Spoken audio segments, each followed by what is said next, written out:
Happy birthday to the late great legendary Kurt Hennig, Mr. Perfect, the late Umaga, Salt from Salt and Pepper, and Mr. Cheeks from the group The Lost Boys. Xavier back again with another video, and I have not one, not two, but 3 albums to talk about in honor of their 25th and 20th anniversaries respectively. We're going to start with these 2 that was released in 1995 on this day. March 28th, 1995. Old Dirty Bastard released his solo debut album Return of the 36 Chambers, the Dirty Version, on Elektra Records. ODB was the second member of Wu-Tang to release a solo album, with Method Man being the first. The album debuted at number 7 on the Billboard 200 and number 2 on the R&B/hip hop albums chart, and was certified platinum. Good, it definitely deserved to be platinum. 2 singles, Shimmy Shimmy Ya and Brooklyn Zoo. Guest appearances is Wu-Tang members Raekwon, Method Man, Killah Priest, The RZA, Master Killer, Ghostface Killah, 60-Second Assassin, Brooklyn Zoo Prodigal, Sun, and Buddha Monk. Those are the guest appearances on this album. And the GZA. Produced it by, of course, ODB himself, the RZA, True Master, Fourth Disciple, Ethan Ryman, and Big Door. And the album was recorded in 1994.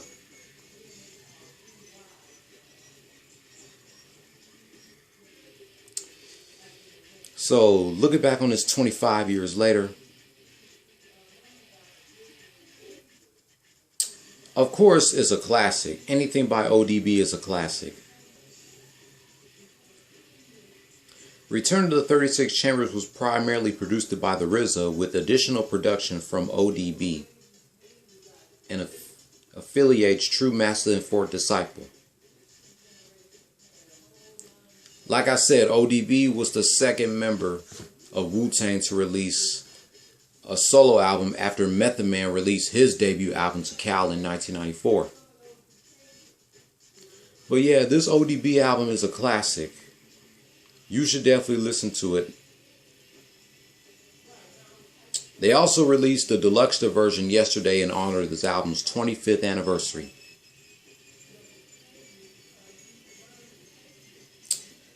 Man, 25 years since ODB released his first album.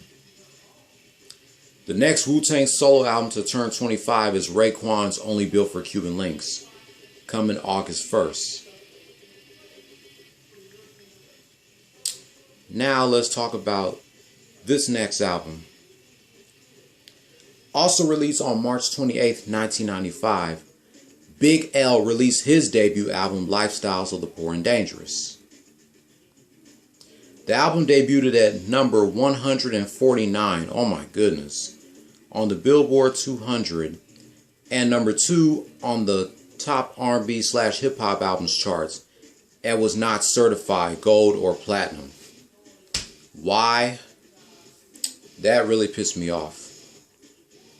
3 singles, Put It On, MVP, and No Ends, No Skins. Guest appearances, Kid Capri, Herb McGruff, Terra, Buddha Bless, Big Twan, Killer Cam, or Cameron, back when he was known as Killer Cam, Trooper J, Mike Boogie, Jay-Z, Lord Finesse, Microphone Nut, Party RT, Granddaddy IU, and that's it. The album only has 12 tracks. Producers of the album are Buck Wild, Lord Finesse, Showbiz, and Craig Boogie. Buck Wild, Showbiz, and Lord Finesse are from the group DITC, which Big L was a part of. Upon its release, the album received positive reviews from music critics, earning praise for Big L's lyricism and wordplay, and is now considered by many fans as a classic. Yep, this album is definitely a classic, Big L's Lifestyles of the Poor and Dangerous. And this was the only album that was released during Big L's lifetime, as his second and final album, The Big Picture, was released a year after his death.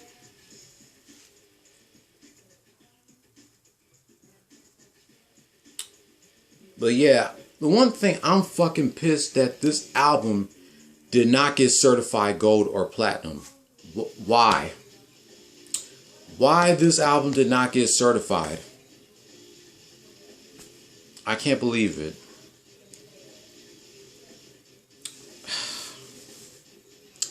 Guys, do not sleep on Big L. Big L is, to me, he's the most underrated hip-hop artist of all time. I know a lot of people say AZ is the most underrated, but to me, Big L is the most underrated. But I'm still upset that this album did not get certified gold or platinum. And it was ranked too high on the Billboard 200, 149. It should have ranked lower than that. But like I said, don't sleep on Big L, because Big L definitely got some punchlines. Especially when he did that freestyle with Jay-Z. Big L, he killed that freestyle. Jay-Z, his freestyle was okay, but it wasn't on the same level as Big L's. But yes, this is a fucking classic. Big L never got the recognition he deserved.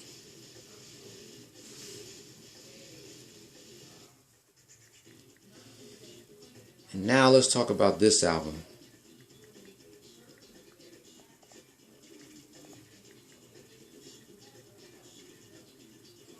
Alright, the third album. March 28th, 2000. Common released his fourth album, Like Water for Chocolate, through MCA Records. And it was also Common's first major label album, and was both a critical and commercial breakthrough, receiving widespread acclaim from major magazine publications and selling 70,000 copies in its first week. And the album was certified gold on August 11, 2000. 3 singles: Ghetto Heaven Remix, The Sound of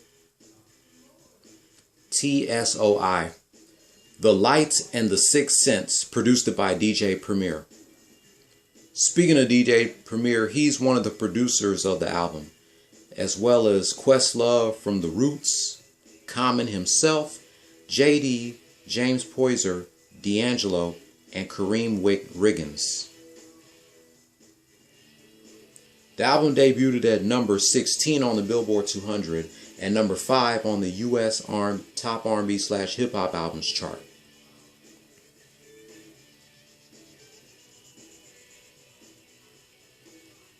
Guest appearances include Jill Scott, Mos Def, Bilal, MC Lyte, Slum Village, D'Angelo, and CeeLo Green.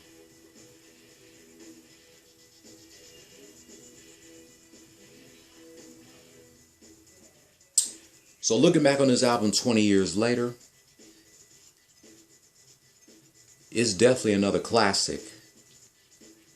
Like most MCs, Common don't really get the recognition he deserved. And I feel like this album should have went platinum instead of gold.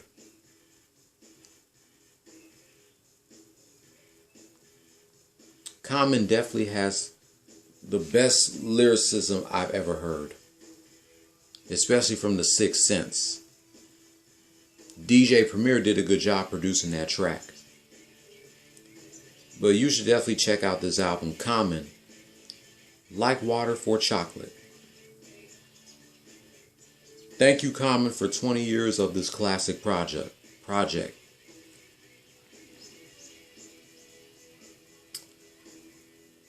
So, without That being said, that's pretty much going to wrap up my rant about these three albums. Celebrating 25 years of ODB's Return of the 36 Chambers, the dirty version. 25 years of Big L, Lifestyles of the Poor and Dangerous. And 20 years of Common, Like Water for Chocolate. Let me know in the comments down below which albums are your favorite. Do you consider them a classic? And did you think that Big L's Lifestyles of the Poor and Dangerous should have won gold or platinum? And why they wait till a year after his death to let The Big Picture, his second and last album, go gold? I don't get it. But if you're new here, hit subscribe if you like the content and hit that notification bell for my next rant about my favorite rappers' albums turning 20, 25, or even 30. If you're not new here, give this video a thumbs up or a thumbs down and leave your comment down below. And I'll catch you tomorrow, reminiscing 19 years of the confrontation between The Rock and Stone Cold Steve Austin from the March 29th, 2001 edition of SmackDown. Don't follow your dreams, chase them. Peace. Happy 25th to ODB's Return of the 36 Chambers, the dirty version, Big L's Lifestyles of the Poor and Dangerous, and Common's Like Water for Chocolate.